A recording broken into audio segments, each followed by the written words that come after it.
Hey, what's going on, you guys? Dr. Teresa Larson here with Movement RX.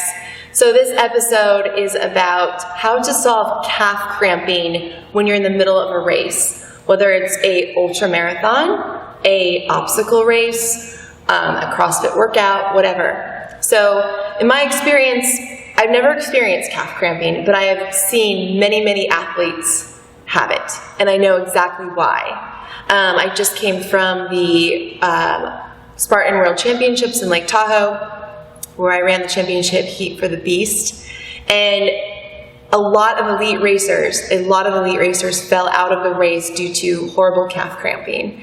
Obviously that wasn't the only issue, but it was one of the main ones I saw. So here's what I want to tell you. First of all, there's a hydration component. Obviously if you're training, which we're going to have a whole separate video on this, very important, not overhydrating and getting appropriate electrolytes and carbohydrates.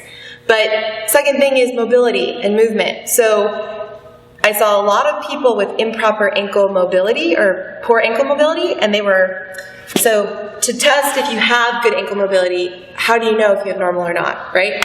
What's the deal?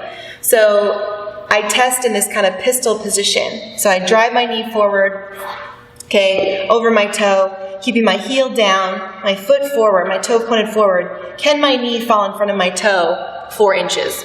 At least 4 inches. That's normal, right? If I can't even sit in this position, I'm not normal. My heel's coming up, I'm on my toes, that's not normal. How does that play over into obstacle racing or running? Well, if you're going up a huge incline, right?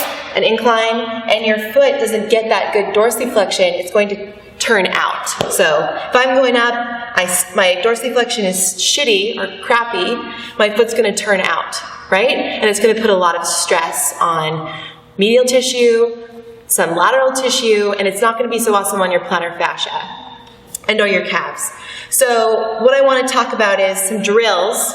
So that whole mobility component is something we're going to address over time. But let's say I don't have shitty ankles, I want to do this race, I'm going to push it. Great, let's solve some calf cramping in the middle of a race. So what do you do? Okay, first of all, you take smaller steps if you have to versus bigger steps when you're going up a hill.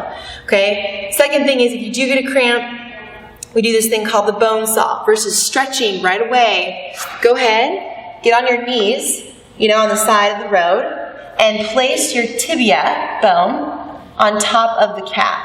Okay, this is one from Mobility WOD, Dr. Kelly Starrett. I learned this from him, and you're just going to go ahead and sit back on that tissue and come back up. Okay, so that tibia bone is pressing into my calf where it hurts, okay, where it's possibly cramping. I'm going to sit back, mash, and come back up. And I'm going to spend a good minute or 2 minutes here, okay, until the tissue starts to feel like it's not a knot or a big piece of beef jerky. So that's the first thing. Then what you're going to do is go ahead and wiggle your toes and get into a somewhat downward dog position, okay? So the next thing is get in a downward dog position. I don't care if your knees are straight or bent, but you can try starting bent just to give your low back some relief. And drive your heel down and out, and then straight down, and then in. So you're targeting all different aspects of that calf.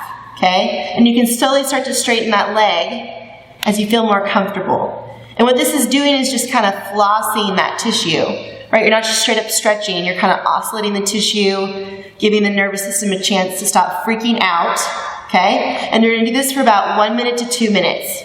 So you giving yourself this 3 to 4 minute break will help you actually be faster and more efficient in the race. The whole problem is to fix the ankle dorsiflexion over time, but in the meantime, fixing this calf cramping, spending 3 to 4 minutes taking care of this will really help you in the middle of a race. And stay tuned for the next group of videos that we're going to do on how to solve ankle dorsiflexion and plantar flexion for the long run. Thanks, you guys.